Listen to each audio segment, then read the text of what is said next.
সাত সীমান্ত জেলায় হু হু করে বাড়ছে করোনা সংক্রমণ। হাসপাতালগুলোতে জায়গা হচ্ছে না রোগীদের, শয্যা সংকট চরমে।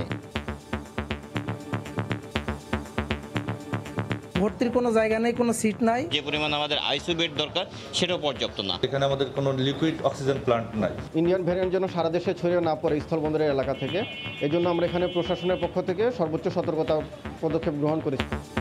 চাঁপাইনবাবগঞ্জে আরও 7 দিন লকডাউন। উচ্চ ঝুঁকির জেলাগুলোতে সিদ্ধান্ত নেবে স্থানীয় প্রশাসন। যে সমস্ত জেলায় সংক্রমণ ঊর্ধ্বমুখী সেগুলোকে লকডাউনে দিয়ে দেওয়া। আরও ডিস্ট্রিক্টগুলোকেও বলে দিচ্ছি, যদি মনে করো পুরো ডিস্ট্রিক্ট না করে ওই বর্ডার এলাকাটাকে লকডাউন করতে হবে, সেটাও you can also do this. রাতেই আসছে ফাইজারের 1 লাখ ডোজ টিকা।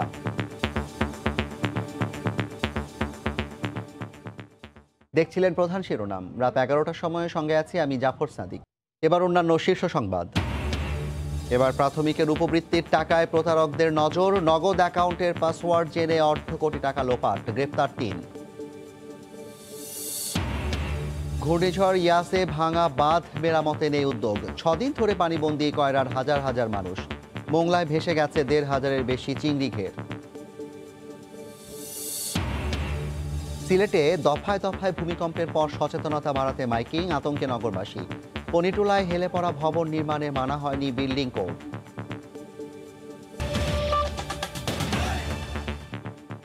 সীমান্তবর্তী 7 জেলায় হু হু করে বাড়ছে করোনা সংক্রমণ। হাসপাতালগুলোতে জায়গা হচ্ছে না করোনা রোগীদের। দেখা দিয়েছে শয্যা, আইসিইউ এবং অক্সিজেন সংকট। ভারতীয় ভ্যারিয়েন্টের সামাজিক সংক্রমণের আশঙ্কা করছেন চিকিৎসকরা। এদিকে চাঁপাইনবাবগঞ্জে 7 জুন পর্যন্ত বাড়ানো হয়েছে কঠোর লকডাউন। সারা দেশে আবারও করোনা আতঙ্ক। সীমান্তবর্তী জেলাগুলোতে মাসের প্রথম সপ্তাহের তুলনায় শেষে এসে দ্বিগুণ থেকে কোনো কোনো জেলায় 3 গুণ পর্যন্ত বেড়েছে সংক্রমণ। এই অবস্থার ভয়াবহতা ঠেকাতে লকডাউন ঘোষণা করা হয়েছে সীমান্তবর্তী জেলা সংলগ্ন গ্রামগুলোতেও। সীমান্তবর্তী জেলা নওগাঁয় গত কয়েকদিনে হু হু করে বেড়েছে করোনা আক্রান্তের সংখ্যা। সংক্রমণ নিয়ন্ত্রণে জেলার সবচেয়ে বেশি সংক্রমিত উপজেলা নিয়ামতপুরের একটি গ্রাম ও 2টি হাট বন্ধ করে লকডাউন ঘোষণা করেছে স্থানীয় প্রশাসন। সচেতনতা বাড়াতে এবং সামাজিক দূরত্ব নিশ্চিতে চলছে প্রশাসনের কড়া নজরদারি। বন্দরগুলোতে প্রশাসনের নজরদারি কঠোর না থাকায় এমন পরিস্থিতি বলে অভিযোগ সুশীল সমাজ এবং সাধারণ মানুষের। কখন যে কি হয় আমাদেরকে খুব আতঙ্কিত হয়ে আছি। এই পরিস্থিতিটা যদি আরো আগে মোকাবেলা করা যেত বা প্রশাসন যদি আরো আগে একটু তদারকি করতো, তাহলে আজকে যে হারে সংক্রমণ বাড়ছে সেটা হয়তো বাড়তো না। পরিবার থেকে পরিবারে যেন সংক্রমণ না ছড়ায়, তারা যেন তাদের আত্মীয় স্বজন পরিজন নিয়ে ভালো থাকতে পারেন, এজন্যই মূলত এই লকডাউন করা হয়েছে। গত 24 ঘন্টায় রাজশাহী মেডিকেল কলেজ হাসপাতালে 4 জন করোনা আক্রান্ত রোগী মারা গেছেন। এর মধ্যে 3 জন চাঁপাইনবাবগঞ্জ এবং 1 জন নওগাঁ জেলার। এরই মধ্যে 17টি আইসিইউ বেডের বিপরীতে রোগী ভর্তি আছেন 16 জন। হঠাৎই করোনা সংক্রমণের এই ঊর্ধ্বগতিতে আতঙ্কিত নগরবাসী। এরই মধ্যে আইসিইউ বাড়ানো সহ পরিস্থিতি মোকাবেলায় উদ্যোগ গ্রহণের কথা জানালেন চিকিৎসকরা। এই লকডাউনের সিদ্ধান্ত বা সুপারিশটা অনেক 15 দিন আগে হওয়া উচিত ছিল। রাজশাহী মেডিকেল কলেজ হাসপাতালে আমাদের মোট করোনা বেড ছিল 232টা, আমরা আরও 32টা 1 নম্বর ওয়ার্ডে বাড়াচ্ছি। আইসিইউ বেড আমরা 2টা ভেন্টিলেটর 17টা করছি।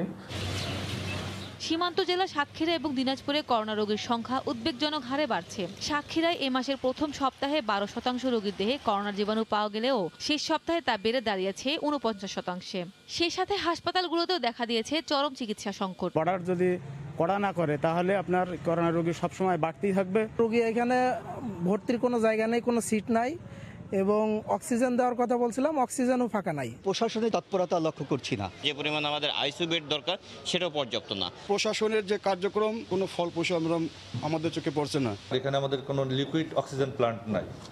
লিকুইড অক্সিজেন প্লান্ট যদি আমাদের এখানে হয় তাহলে আমাদের যে হাই ফ্লো অক্সিজেন সাপ্লাই সেটাও আমাদের নিশ্চিত করা যাবে।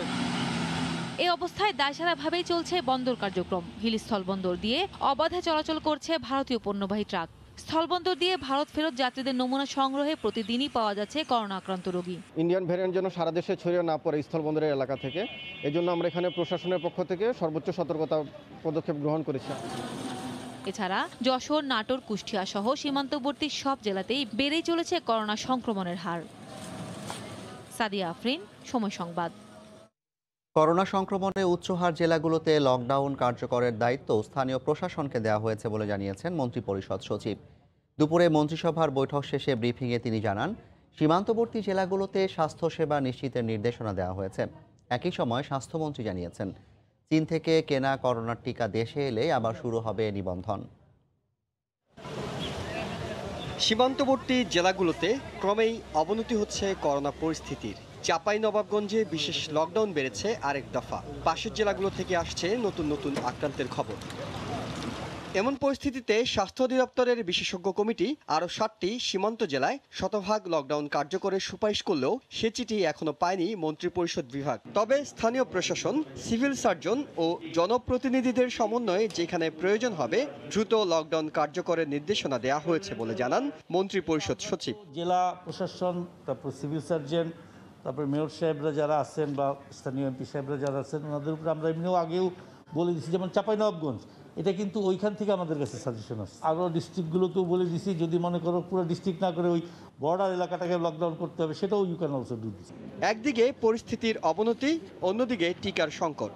বিষয়টি গুরুত্ব পায় সোমবার প্রধানমন্ত্রী শেখ হাসিনার সভাপতিত্বে শুরু হওয়া মন্ত্রিসভার বৈঠকেও।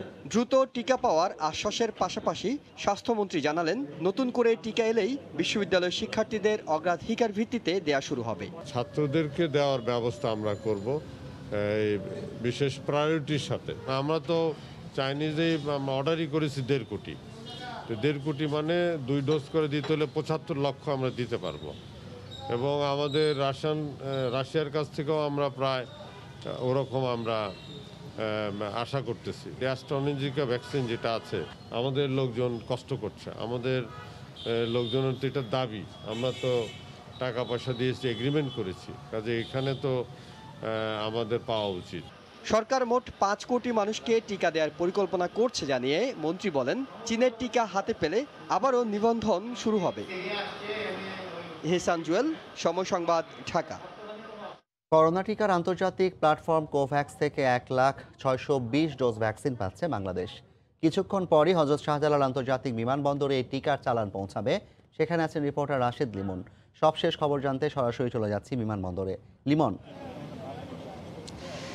জাফর, যদিও এমিরেটসের যে বিমানটিতে এই কোভ্যাক্সের যে 1,06,020 ডোজ ভ্যাকসিন আসার কথা, সেটি 11টা 20 নাগাদ নামার কথা। তবে যে ফ্লাইট নিয়ন্ত্রণকারী রাডারের যে অ্যাপসটি আছে, সেটি দেখে আসলে আমরা বুঝতে পারছি তার হয়তো বা মিনিট 10 আগেই, অর্থাৎ 11টা 10 নাগাদ সেই হিসেবে আর কিছুক্ষণের মধ্যেই কিন্তু এখানে বিমানটি হযরত শাহজালাল আন্তর্জাতিক বিমানবন্দরে ল্যান্ড করার কথা। জানিয়ে রাখি, এটি কোভ্যাক্স থেকে, অর্থাৎ টিকার যে আন্তর্জাতিক প্ল্যাটফর্ম, সেটি থেকে পাওয়া বাংলাদেশের প্রথম কোনো ভ্যাকসিন এবং বাংলাদেশের হিসেবে, মানে বাংলাদেশে ব্যবহার করা হবে এমন ভ্যাকসিন হিসাবে তৃতীয় ভ্যাকসিন। এর আগে সেরাম থেকে আনা হয়েছিল অক্সফোর্ড অ্যাস্ট্রাজেনেকার টিকা, এরপরে কিন্তু আমরা চীনের সিনোফার্ম এর টিকা পেয়েছি এবং তৃতীয় ভ্যাকসিন হিসেবেই কিন্তু এটি আসছে, যেটি ফাইজার বায়োনটেকের টিকা।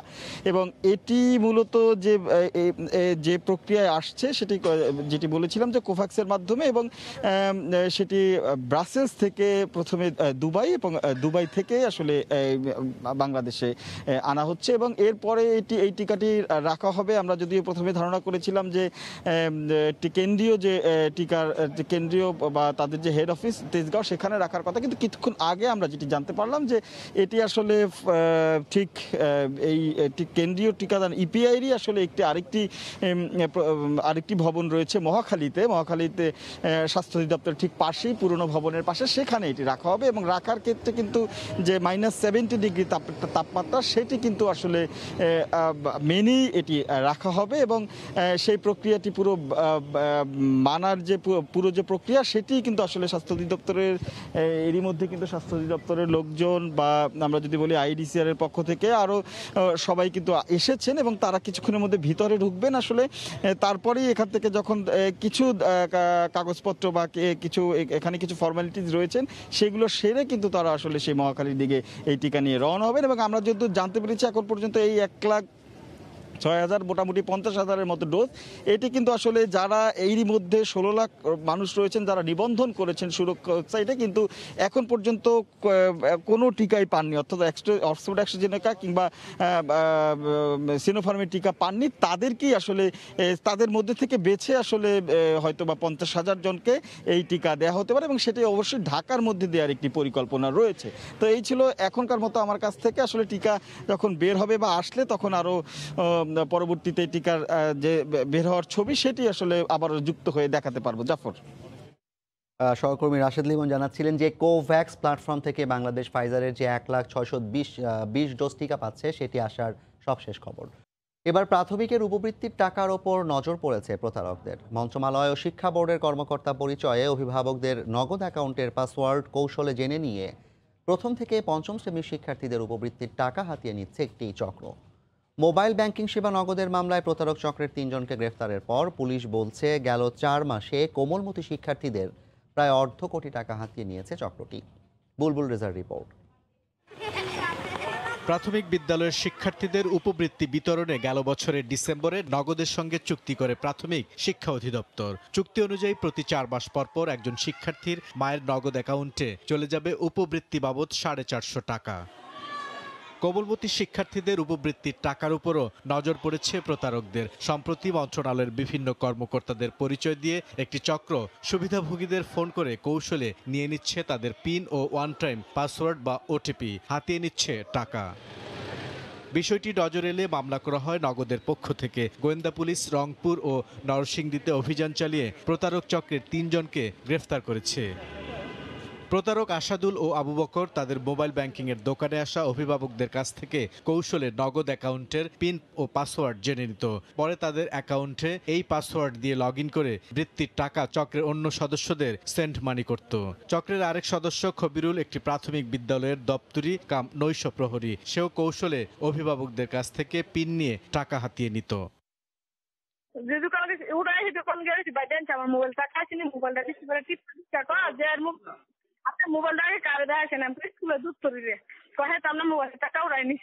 গেল 4 মাসে প্রায় অর্ধ কোটি টাকা হাতিয়ে নেওয়ার তথ্য পেয়েছে পুলিশ। প্রতারণা আপনি যেই কৌশলেই করেন না কেন, বাংলাদেশ পুলিশ এই ক্ষেত্রে যথেষ্ট সক্ষম আপনাদের প্রতারকদেরকে আইডেন্টিফাই করে আইনের আওতায় আনার জন্য। প্রতারকদের হাত থেকে নগদ গ্রাহকদের সুরক্ষা পেতে তাদেরকে সতর্ক হওয়ার পাশাপাশি নিজেদের নজরদারি বাড়ানোর কথা বলছে প্রতিষ্ঠানটি। যারাই প্রতারণা করার চেষ্টা করছেন আমরা প্রযুক্তি ব্যবহার করে তাদেরকে ধরার চেষ্টা করছি। সো নগদের গ্রাহকদের সাথে প্রতারণা করার পরিণাম হবে সরাসরি কারাগার। বুলবুল রেজা, সময় সংবাদ, ঢাকা। ঘূর্ণিঝড় ইয়াসের পর 6 দিন পেরিয়ে গেলেও পানিতে ভাসছে খুলনায় কয়রার হাজার হাজার মানুষ। বাঁধ সংস্কার না হওয়ায় একে একে ডুবছে গ্রামের পর গ্রাম। বিশুদ্ধ পানি ও খাদ্য সংকটে অসহায় জীবনযাপন করছেন পানিবন্দীরা। তরিকুল ইসলামের প্রতিবেদন, ক্যামেরায় ছিলেন নিয়ামুল হোসেন কোচি। চারিদিকে থই থই পানি। খুলনার কয়রা উপজেলার বাগাল ইউনিয়নের দক্ষিণ ঘুগরাকাঠি গ্রামের শিলারানী ছুটছেন খাবার পানি ও রান্নার খাবার জোগাড় করার জন্য। শুধু শিলারানী নয়, এরকম অনেকেই বেঁচে থাকার তাগিদে চোখের জল নিয়ে অনেকেই ছুটছেন খাবার ও পানির সন্ধানে। বাঁধ সংস্কার না হওয়ায় এক প্রকার জীবনযুদ্ধে নেমেছেন কয়রা উপজেলার 3টি ইউনিয়নের প্রায় 30,000 মানুষ। এই মুহূর্তে 26টি গ্রাম এখন পানির নিচে। মানবিক সহায়তার পাশাপাশি দ্রুত লোনা পানি প্রবেশ বন্ধের দাবি জানিয়েছেন পানিবন্দী মানুষেরা। আমাদের বাড়িতে জল উঠে ডুবে গেছে সব, আমরা হগলার থেকে জল নিয়ে আসতেছি। মাছ মুড়িয়ে মাছের গন্ধতে টিকা যাচ্ছে না, সব ডায়রিয়া হয়ে গেছে। এসব মানুষের উপার্জনে নেমে এসেছে খড়গ। মাঠে ছিল ধান, ঘেরে ছিল মাছ, সবই এখন পানির নিচে। এছাড়া গোলা ভরা ধান পানিতে নষ্ট হয়ে গেছে। আর্থিক ক্ষতি কাটিয়ে ওঠার দুশ্চিন্তা এখন ভর করেছে পানিবন্দী কয়রা উপজেলার প্রান্তিক মানুষের মধ্যে। জোয়ারের সময় ঘরের ভিতরে প্রায় 2-3 ফুট পানি, রান্না বাড়ারও খুব কষ্ট। ইট দিয়ে রাস্তার পরে রান্না করে ছেলে মেয়ে নিয়ে বসে পানির কষ্ট, বাচ্চা কাচ্চা নিয়ে বাইরে ঘুরতে হতেছে রাস্তার পরে। তিরান মিরান কিচ্ছু পাতি নেই, আমাদের সব ক্ষতি হয়ে গেছে। জোড়াতালি দিয়ে যেগুলো করা হচ্ছে এতে সরকারের কোটি কোটি টাকা ব্যয় হচ্ছে। এই কোটি কোটি টাকাগুলো এগুলো জনগণের বাস্তবে কোনো কাজে আসতেছে না। 10 টন আমাদের চাল ছিল, সেই 10 টন চাল আমরা 2.5 টন করেছি। আমি সবগুলো নকলে দিয়েছি, নগদ টাকা দিয়েছি 25,000 করে। গত 26 মে অতিরিক্ত পানির চাপে ভেঙে যায় কয়রা উপজেলার মহারাজপুর ইউনিয়নের দশালিয়া গ্রামের বেড়িবাঁধের বেশ কিছু স্থান। তরিকুল ইসলাম, সময় সংবাদ, খুলনা। মাদক মামলায় গ্রেফতার হওয়ার পরও তরুণদের হাস্যজ্জ্বল ছবি হতবাক করেছে সবাইকে। কোর্টে হাজির করার পরও তাদের আচরণ এতটুকুও বদলায়নি। সমাজবিজ্ঞানীরা বলছেন মাদকের প্রভাব এতটাই পড়েছে যে হিতাহিত জ্ঞান হারিয়েছে তারা। এদিকে এলএসডি মাদকের দায়ে গ্রেফতার বেসরকারি বিশ্ববিদ্যালয়ের 5 তরুণকে 5 দিন করে রিমান্ডে পাঠিয়েছেন আদালত। দৃশ্যটি ভয়াবহ। মাদক এলএসডি সহ হাতে নাতে গ্রেফতার 5 তরুণের। রোববার সন্ধ্যায় পল্টন থানায় যখন তাদের নেওয়া হয় তখন সবার মুখেই ছিল হাসি। এমনকি সোমবার দুপুরে যখন আদালতে তোলা হয় তখনও বদলায়নি তাদের আচরণ। অপরাধ বোধ তো দূরের কথা, তাদের মধ্যে যেন কোনো অনুশোচনাও নেই। এমনকি রিমান্ড মঞ্জুরের পরও তাদের চেহারায় নেই উদ্বিগ্নের কোনো ছাপ। আইনজীবীরাও হতবাক। তারা বলছেন বহু আসামি দেখেছেন, কিন্তু এরকম বিকারগ্রস্ত আসামি কোনোদিন তারা দেখেননি। যেহেতু তাদের বাবা মারা অনেক টাকাওয়ালা এবং তারা মনে করছে এই মামলা কিছুই হবে না, হয়তো অচিরেই তারা আবার খালাস পাবে বা মুক্তি পাবে। পরিণতি সম্পর্কে তাদের কোনো জ্ঞান নাই, সে কারণেই আজকে তারা বাবলেশহীন অবস্থায় এবং হাসি খুশি অবস্থায় আছে, আমরা সেটাই লক্ষ্য করেছি। অপরাধীর মনস্তত্ত্ব নিয়ে কাজ করেন এমন একজন সমাজবিজ্ঞানী বলছেন মাদকের প্রভাবে তাদের এই আচরণ, যা সমাজ ও রাষ্ট্রের জন্য অশনি সংকেত। এটা একটা ভয়াবহ দৃশ্য, কারণ এটা দেখাচ্ছে যে যদি তারা সত্যি ওই মুহূর্তে ওই মাদকের দ্বারা প্রভাবিত হয়ে থাকে, তারপরে তাদের হিতাহিত জ্ঞান নেই এবং তাদের মধ্যে সেই লজ্জা কিংবা ভীতি কোনোটাই কাজ করছে না। সুতরাং এটা একটা বড় রকমের অশনি সংকেত আমাদের জন্য। তাই তরুণ সমাজ, বিশেষ করে শিক্ষার্থীদের মাদকের হাত থেকে বাঁচাতে পরিবার, সমাজ, রাষ্ট্রকে সচেতনতার সঙ্গে আরও কঠোর হওয়ার পরামর্শ সমাজবিজ্ঞানীদের। নাজমুস সালেহী, সময় সংবাদ, ঢাকা। রাতের আঁধারে পিকআপ নিয়ে ডাকাতি আর দিনের বেলায় সেলস কর্মকর্তা সেজে বিক্রি করে ডাকাতির মাল। এখানেই শেষ নয়, সংঘবদ্ধ এ চক্র ডাকাতির সময় বাধা পেলে খুন করতেও পিছু হটে না। চট্টগ্রামে আবুল খায়ের গ্রুপের ডিলার অফিস থেকে মালামাল ডাকাতির ঘটনায় জড়িত 3 জনকে আটকের পর বেরিয়ে আসে এমন চাঞ্চল্যকর তথ্য। সাখাওয়াত রিপোর্ট, ক্যামেরায় কমলদের রিপোর্টে বিস্তারিত। পুলিশের জিজ্ঞাসাবাদের সময় যতটা সহজ সরল কিংবা বিধ্বস্ত অবস্থা মনে হলো, প্রকৃত অর্থে অপরাধ জগতের ডাকাত দলের সর্দার নুরুন নবীর রয়েছে শক্ত অবস্থান। দেশের বিভিন্ন জেলায় ঘুরে ঘুরে ডাকাতি করে তার নেতৃত্বে একটি ডাকাত দল। তাদের টার্গেটে থাকে বিভিন্ন শিল্প প্রতিষ্ঠানের ডিলার অফিসের মালামাল। গত 27 মে নগরীর পোস্তারপাড় এলাকার আবুল খায়ের টবাকোর ডিলার খাজা ট্রেডার্সের ডাকাতির ঘটনা অনুসন্ধানে নেমে এই দলটির সন্ধান মেলে। বাধার সম্মুখীন হলে তাদের হাত পা বেঁধে প্রয়োজনে গুলি করে হত্যা করে তারা এইভাবে মালামালগুলো খুব স্বল্প সময়ের ভিতরে লুণ্ঠন করে নিয়ে যায়। পুলিশ যখন ধরলো একটা চক্রকে, এখন কিন্তু বেরিয়ে আসতেছে যে ওরাই বিভিন্ন জায়গাতে জড়িত ছিল। আটককৃত 3 জনের মধ্যে নুরুন নবী মূলত রাতে ডাকাতির পাশাপাশি দিনে বিভিন্ন ব্যবসা প্রতিষ্ঠানে গিয়ে শিল্প গ্রুপের কর্মকর্তা পরিচয়ে ডাকাতির মালামাল বিক্রি করত। গত কয়েক মাসে ডাকাতি করতে গিয়ে 2 জনকে হত্যার অভিযোগ রয়েছে এই গ্রুপটির বিরুদ্ধে। এর মধ্যে পতেঙ্গা এলাকায় 1 জনকে হত্যা করা হয়। এখান থেকে আমরা সিগারেট নিছি, রুবুল স্বামী 1 লক্ষ টাকা বেতন পাইছি। টার্গেট ফিল আপ করতে হইব, আমার বেতন নাইলে দিত না কোম্পানি, আমার দাম কমাইয়ে আপনি টাকা দিন। এই পর্যন্ত আমার 2-3 বার মাল দিচ্ছে। ডাকাত দলের প্রধান নুরুন নবী গ্রেপ্তার হলো। এই দলের অন্তত 6 সদস্য এখনও ধরাছোঁয়ার বাইরে। পলাতক ডাকাত দলের সদস্যদের গ্রেপ্তার করার জন্য আমাদের অভিযান অব্যাহত আছে। গত 1 মাসে দেশের বিভিন্ন স্থানে আবুল খায়ের গ্রুপের 5টি ডিলার অফিসে এই ধরনের ডাকাতির ঘটনা ঘটেছে। গ্রেপ্তার হওয়া নুরুন নবীর বিরুদ্ধে 10টির বেশি ডাকাতির মামলা রয়েছে। কমল দে, সময় সংবাদ, চট্টগ্রাম। সিলেটে 8 বার ভূমিকম্পে আতঙ্কগ্রস্ত নগরবাসীর দুর্ভোগে করণীয় বিষয়ে নগর জুড়ে মাইকিং করা হচ্ছে। অন্যদিকে সিটি কর্পোরেশনের নির্দেশে ঝুঁকিপূর্ণ 6টি মার্কেট সহ 21টি সরকারি বেসরকারি ভবনের সব কার্যক্রম 10 দিনের জন্য বন্ধ করা হয়েছে। বিস্তারিত ইকরামুল কবিরের রিপোর্টে, ছবি তুলেছেন নৌশাদ আহমদ চৌধুরী। ভূমিকম্পের ঝুঁকি মোকাবেলা প্রত্যেক নাগরিকেরই নিজ নিজ দায়িত্বের অংশ।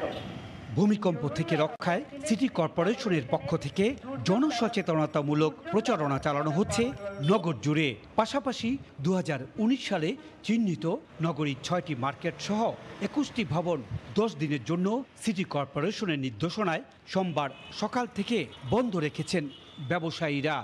লাইফের সিকিউরিটির প্রশ্নের কারণে আমরা, যেহেতু একটা লোক এখানে সমাগম হয়, এইটার কারণে আমরা এটা টেম্পোরারি রিজো করছি। যদি দেখা যায় ম্যাক্সিমাম ঝুঁকিপূর্ণ, তাহলে সেই ক্ষেত্রে আমরা রিমুভ করে ফেলবো।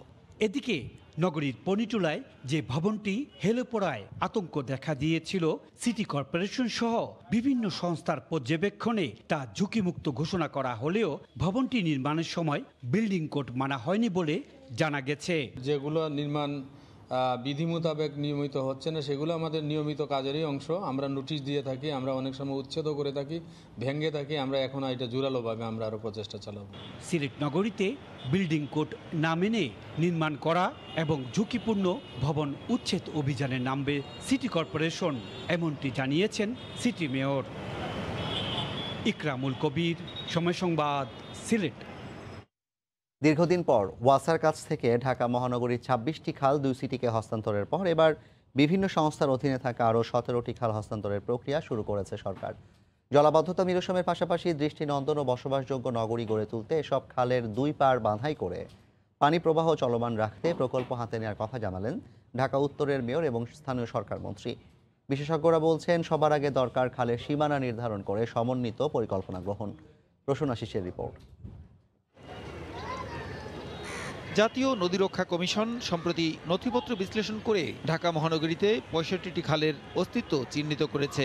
এসব খাল একসময় রাজধানীকে জলাবদ্ধতা থেকে রক্ষা করত, অথচ দখল ও দূষণে প্রায় হারিয়ে যাওয়া এসব খালের যেটুকু অস্তিত্ব রয়েছে তাও পরিণত হয়েছে মশার প্রজনন ক্ষেত্রে। তাই খালগুলো দখল ও দূষণমুক্ত করতে ওয়াসার কাছ থেকে ২৬টি খালের দেখভালের দায়িত্ব নিয়েছে ২ সিটি কর্পোরেশন।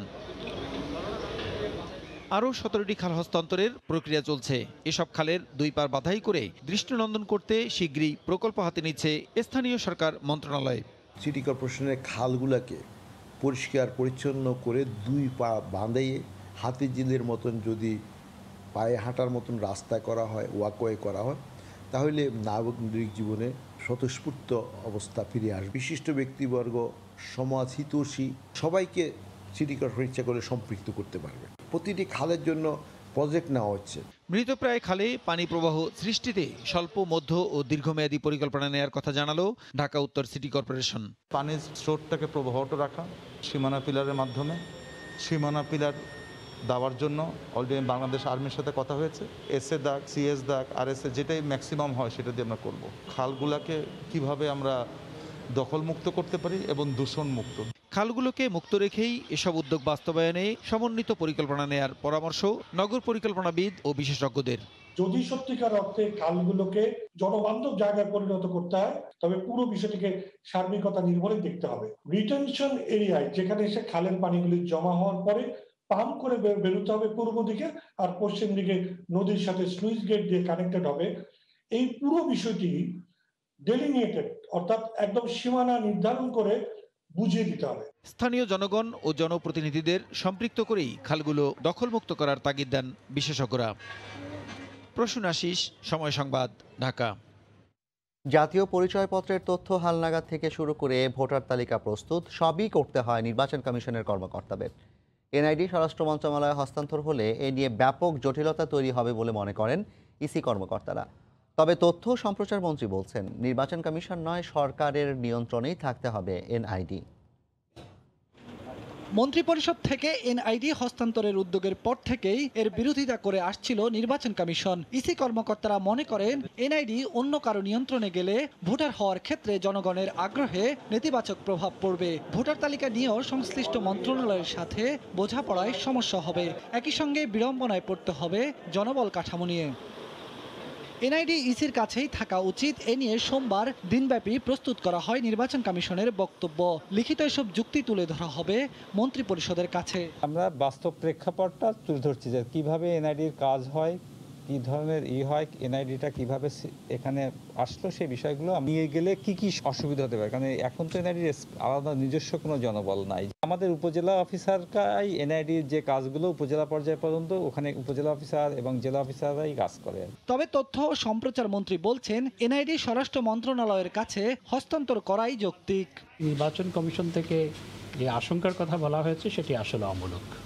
শুধু ভোটার তালিকা প্রণয়নের বিষয় ছিল, তখন সেটি নির্বাচন কমিশনের হাতে ছিল, যেটা ছিল যৌক্তিক। যখন এটি ভোটার তালিকা নয়, এখন ন্যাশনাল আইডি কার্ড করা হচ্ছে, তখন এটি আসলে সরকারের হাতে বা সরকারের সংশ্লিষ্ট মন্ত্রণালয়ের হাতে থাকায় যুক্তিযুক্ত। এ নিয়ে সাংবাদিকদের এক প্রশ্নের জবাবে মন্ত্রী পরিষদ সচিব বলেন, প্রয়োজনে বিষয়টি নিয়ে আলোচনা হতে পারে। এটা তো অনেক আগের সিদ্ধান্ত, এটা তো আমাদের কাছে সিদ্ধান্তটা কনভে করা হয়েছে, আমরা অ্যালোকেশন অফ বিজনেস দেখছি, এরপরেও প্রয়োজন হলে আমরা আবার মিটিং করব, দেখি কি হয়।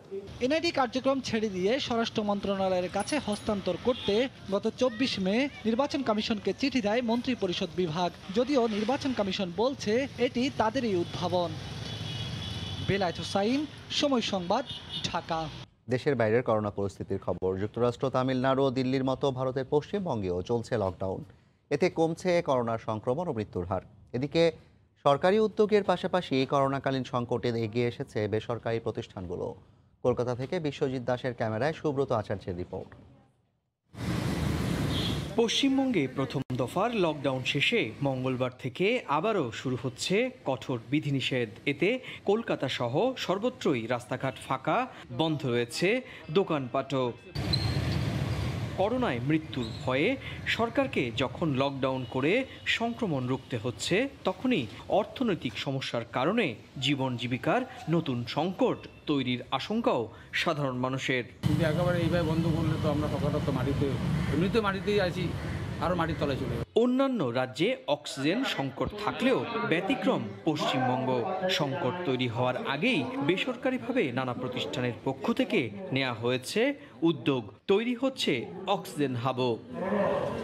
গেল 15ই মে থেকে মমতা সরকার পশ্চিমবঙ্গে লকডাউন জারি করে। লকডাউন শুরুর আগে দৈনিক সংক্রমণ ছিল গড়ে প্রায় 18,000, সেটা এখন কমে দাঁড়িয়েছে 11,000-এ। সুব্রত আচার্য, সময় সংবাদ, পশ্চিমবঙ্গ, ভারত।